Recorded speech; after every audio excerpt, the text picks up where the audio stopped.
Well, joining us now is Alamogordo Tigers head football coach Dale Hooper as we get ready for Game 1 of the 2015 season. Coach, it's finally here. We're ready to kick off the season. You excited? Oh, man, beyond excited. It's been a great week so far.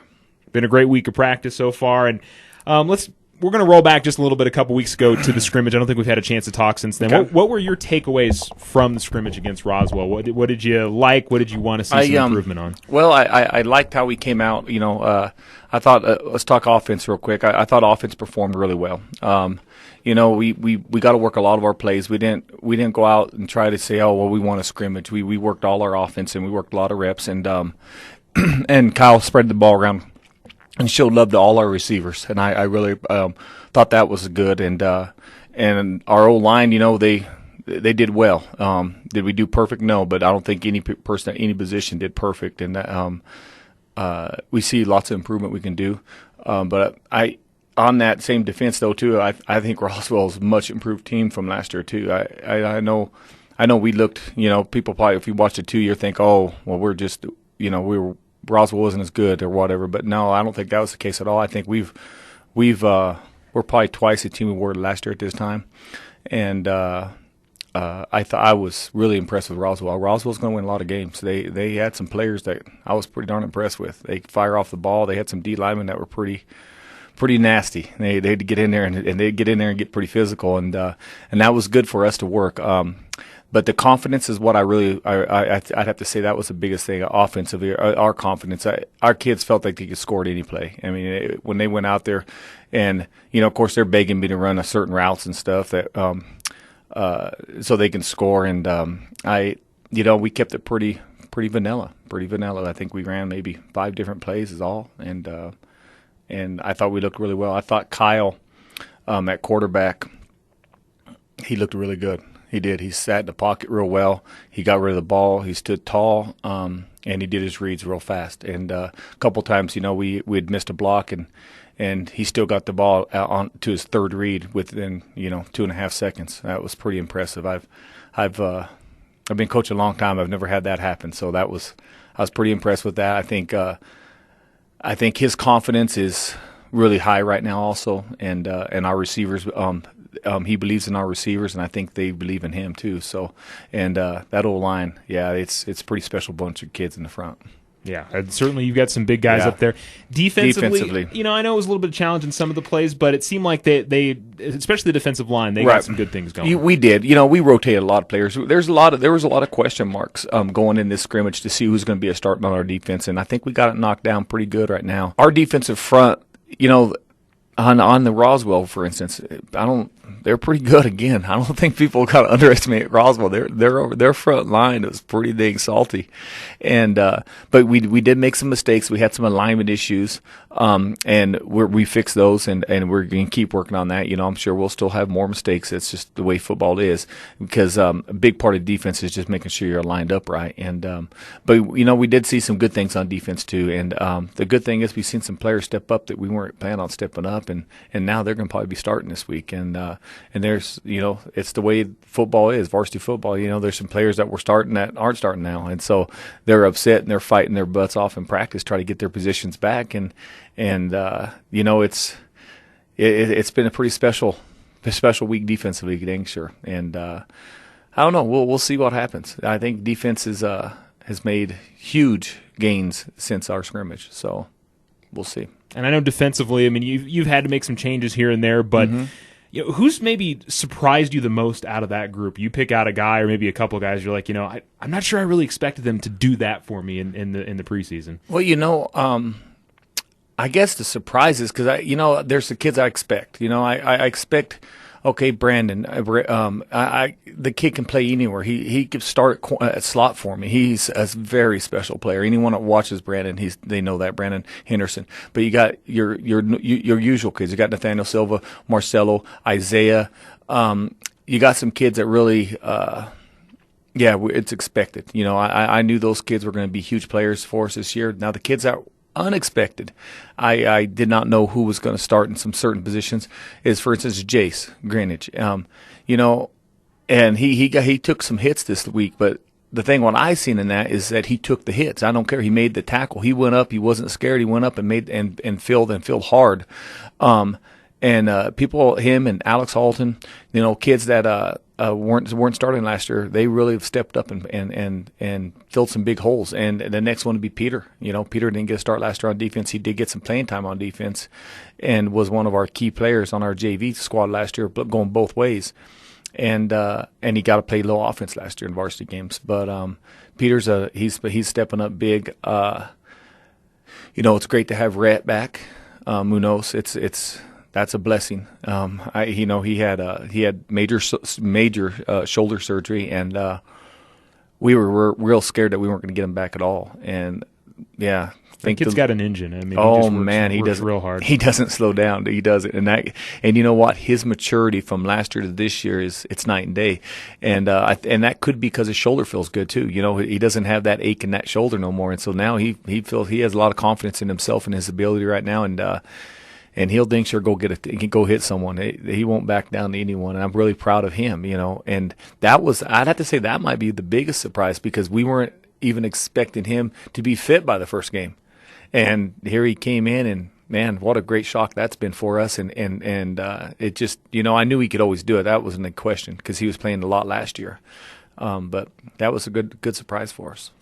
Offensively, of course, we already mentioned Kyle. At running back, you guys have got two great options. You've had nothing but positive things to say about Hunter Graham and what he does. I mean, he is he's a beast. I mean, he's somebody that could take over a game for you at any time. I don't know. On Hunter Graham, anybody that watches that kid, and if they're not impressed, any coaching staff in the state, if they can't say he's got to be one of the best running backs in the state, I think they're out of their mind. I mean, Hunter Graham is special, and when that kid runs, well, I don't know. He's pretty good. He could run you over. He could juke you. He's fast, and when he hits a hole, he's going. It's like you better be strapped up and ready for him, because he's coming at you 100 mile an hour, and Hunter Graham's definitely a pretty special player. He cracks me up. I feel shifty today. It's just, the kid is such a great kid. And I think that's a lot of these people. You got to remember, these kids are just kids too. They're just young kids, and it's a blessing to coach these young men. That's for sure. And you'll have Peaches back there as well, wide receiver. We can't say enough positive things about Julian as well. You talk about somebody who's embraced the role of being a wide receiver over the last 2 seasons and has worked so hard at it. Right. He's got a big frame, and Kyle loves throwing him the ball, because Julian, you throw him the ball, he's going to come down with where no one is. It's just pretty special. And that one hand and grab in the back of the end zone, he was in the clear as day, by the way. Just want to throw that out there. That was a heck of a grab. I just told Kyle, just throw it up high and see what happens. And sure enough, Julian made that one-hand grab on that touchdown, and it looks really good. It was really good and looked really good on film too. And I was really Julian's pretty special. But what's nice about that is it's like pick your poison on that side, because Alex Ramirez, that little boy is quick, and he don't care. He'll catch a ball over the middle and get hit, and he has no fear in that, no fear. And he'll crack down. He'll block 150 pounds of him, 60 pounds. I don't even know how much he weighs. He don't weigh a lot. But, man, he'll knock out a 200-pound linebacker with no problem and have no fear doing it. And he's pretty special. He's a competitor. On game day, you just watch that kid perform. He wants to, and that's a funny thing. Him and Kyle, they're best friends, but they'll yell at you. It's so funny because Alex, every play he's open. I don't care whether he's open. I have to show Alex on film. See, Coach Alex, you weren't open, but you can see, Coach, I was open. Every play he wants the ball. It's so funny, and then we got our other side too. We got 2 young kids on the other side that are, man, they're pretty scary good, and their potential. Yeah, it's pretty good when you have a kid that can hit his elbow on a rim. It's pretty special, and they're getting their confidence up. I seen them grow just this week, and it's been pretty amazing. So yeah, you got Carlton, of course, who's you talk about a big frame and speedy as well. Oh man, he could get it, and again, I've never had a kid with a higher vertical than this kid. Yeah. He can get up, and it's going to be special watching him all football season and basketball season. And then, of course, your offensive line. I want to start off with your center, though. Santi Trujillo, he had an injury during track and field last year, and a very scary injury at that. And so for him to be able to battle back and get back to play for you guys, I mean, you can't talk enough about the heart of that kid. Yeah, Santi's a man. I'm telling you right now, guys. Okay, I got to coach this kid. There's the kid out of Demon. He's number 50. He was Carlos. He's a player. I coached him in the All-Star game, and he, my opinion, should have been. If they gave out that, he'd have been MVP of the game. He was a man. And when I got the All-Star, I didn't realize how good he really was until I got there, and I'm like, this kid's stud. But the whole point on that kid, Santi blocked him the whole game. And as a sophomore. Yeah. As a sophomore, no one else can do that except Santi. And to say that kid's special, oh my God, there's no way you would have told me last year in track season that I'd have Santi back. And it's changed our whole team. People don't understand how crucial that position is.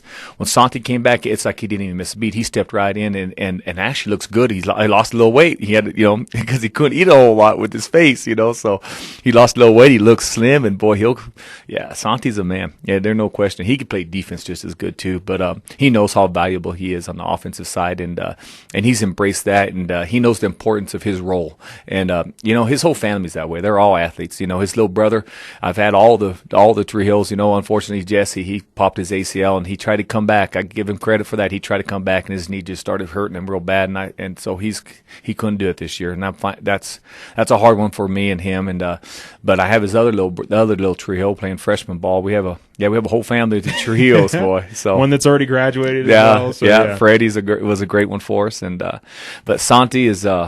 He's a pretty special young man, and I don't know. Let's just say I don't fear any noses out there with Santi at center. That's for sure. Of course, you got Big Dewey there on the outside, and you're going to have a few Nathans in there. Nathan Roos and Nathaniel Now, and Bubba's also going to be in there as well. We got a pretty good line coming back, and we. One of those guys, we might rotate over a little bit on the defensive side, but we have another kid by the name of Aaron Cabral that I think will step up and play big for us. He can play. Good thing about Aaron, he can play all 5 positions, and he does it well. He's got really good feet. He's worked. Probably one of the most dedicated kids I've seen in a long time in the offseason, and for a lineman, and he came in all year and just worked his butt off all summer, and Crane couldn't get him away. He was there on weekends. He just worked, and it pays off now because he'll see significant time in games. That's for sure. Compared to last year, of course, you had the scrimmage, what would have been this last week. You had the extra week off. How much better has that been for you and for the team to have this weekend off? I loved it. Yeah. I did. I loved it. I don't know why I haven't always done it this way. I'll be honest. I know Roswell coach feels the same way. It gave me time to go scout.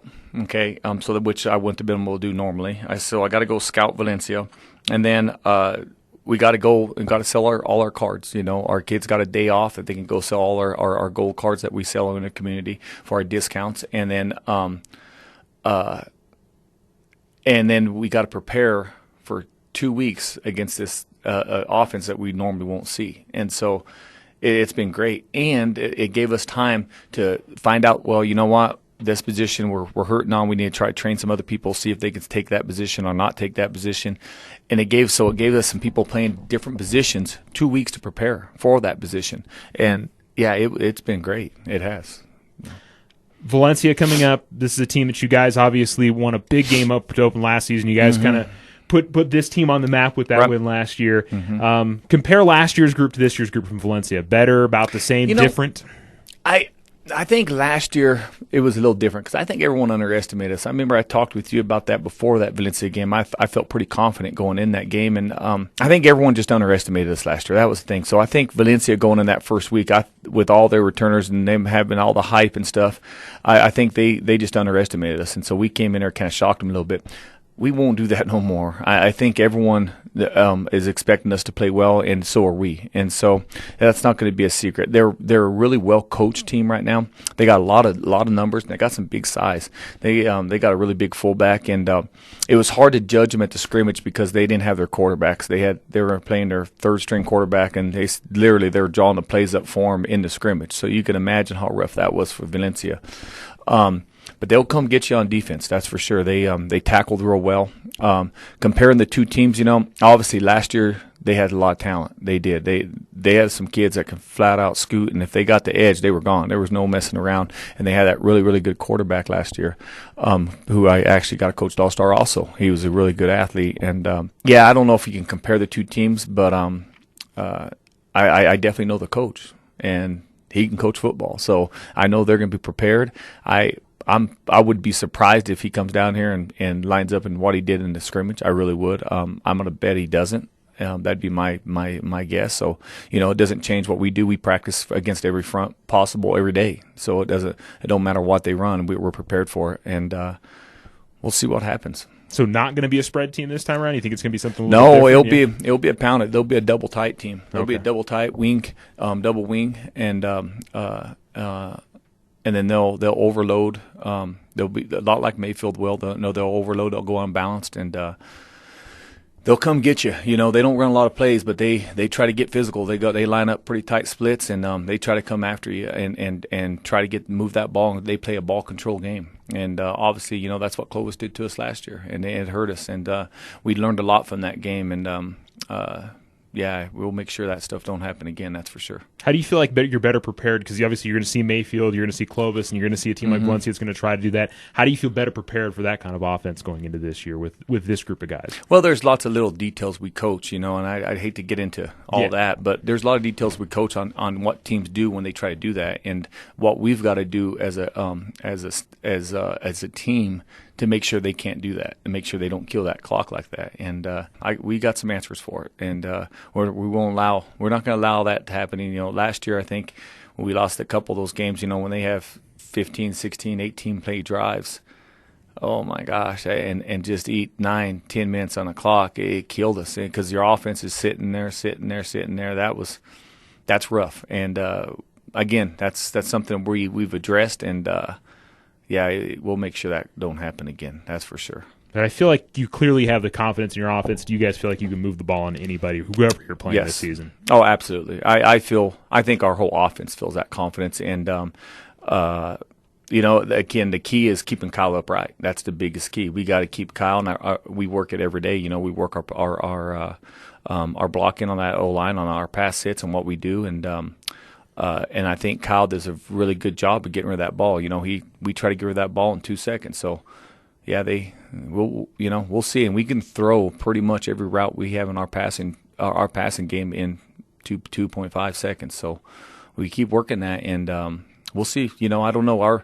We have a pretty special group of receivers, and we got people will forget we still have Marcelo and Brandon too. And I'm gonna tell you right now, they're studs. They can jump over and play wide receiver, and it's like, man, they're pretty darn talented. Pretty talented. Absolutely. So. Clearly, also, there's a lot else going into the first game on Friday night, first game on the field turf, but it's Military Appreciation Night. I mean, how excited are you with everything that surrounds the first game on Friday night? Because it just seems to be a real palpable excitement in the community about it. You know what? It's going to be a great week. I'll tell you what. People aren't going to be here on Friday night. If whoever listening doesn't go on Friday night, they're going to miss out, because it's going to be a pretty special show. And our players are working their tails off to come and perform for them. And then Mr. Perry and what he's done to get this night to happen, the way we have it with military appreciation, I think it's if you have military active ID and in uniform, they get in the game free, and so. They're going to do a lot of stuff for the military, and we when I purchased our uniforms, that was in my mind when I went to purchase them a long time ago, is because we're a military town, and I dang sure want to do everything I can to honor them, and we have military people on our coaching staff, and we have one of my great coaches. He's in Afghanistan right now, and are one of those places in Afghanistan. I don't know if it's exactly Afghanistan, but. And our kids, they understand. They know the sacrifices those guys make for us, so we can play this game, and it's pretty special. Friday nights, I can't wait for it. I cannot. The excitement and the ribbon cutting for the new field, the military appreciation, having the military people out there to flip the coin and just to honor them and honor our community, and it's pretty great. Well, and it's clear, the expectations are up for you guys this year. You guys expect to be competing for a district title, if not win a district title, and be competing in the playoffs this year. But it doesn't feel like the pressure's phasing your team or you at all. It's just you guys are going to go play football. Yeah, it is. Our kids, I know they read all the hype. I think Max Preps had us pick 2 there on One of the top yeah, five. Yeah. And so, of course, the kids read that and they read all the people bashing us, and that aggravates them. So I kind of like that kind of stuff. Our kids see that stuff and it fires them up, and I kind of like that because I like keeping that hunger going in our kids, and our district. I wouldn't be surprised a bit, and I'm marking my words before the season even starts. 3, if not all, our district will get in the playoffs. I do. I think our district's that good. I went and got to watch Clovis scrimmage in Cruces this week, and they looked pretty darn good. I tell you right now, Clovis. I watched Clovis last year, and I think they're better right now than they were last year. That's for sure. And so they looked pretty good, and Hobbs, yeah, they're much improved. They're probably twice the team they were last year. So, and Carlsbad, the report I had on them, they perform really well in their scrimmage too. And by districts, they'll have that system down, and they're going to be pretty special. So, our whole district is, it's pretty salty district again, and we'll see. And right now, who knows? And we might be, besides, I think Cleveland is the team. I agree with everyone saying Cleveland's the team to beat. I mean, they definitely are when you have that kind of numbers. But I wouldn't put as a district, our district probably one of the toughest districts in the state. And I know that says a lot because you still got Mayfield and Cruces and Onate. They're all powerhouses too. It's just our district is pretty dang stacked right now, and we'll see what happens. Yeah, and you talk about the coachings or the coaches on all of the teams in between yourself and Coach Roanhouse and Coach Bradley taking over in Carlsbad, and what a great job that Coach Cleghorn's done out in Hobbs. I mean, you're gonna. I mean, everybody is trying to outsmart each other out there. That is, they just broke my heart the other day. Someone told me that. I didn't even think about that, but I guess every coach in our district, but myself, has won a state championship. That's got to change this year. I said, I never even thought about that, because I've been playing against these guys for so long, and I've coached against all of them, with the exception of Roanhouse, and that's the only one. I hadn't coached them until I got here to Alamo, but the other guys, I've coached against them a lot. So it's, and we win some, lose some, but it's been our district is a very well coached district, to say the least, and I'm looking forward to it. But that's I gotta get that ring this year too. Then heck, that way the whole district's that way. I guarantee the whole community would be behind that happening for you, Coach, and the rest of the kids out there. So we look forward to seeing what happens Friday night, and hopefully it's going to be a great season for you guys. Thanks, Coach. Hey, thank you.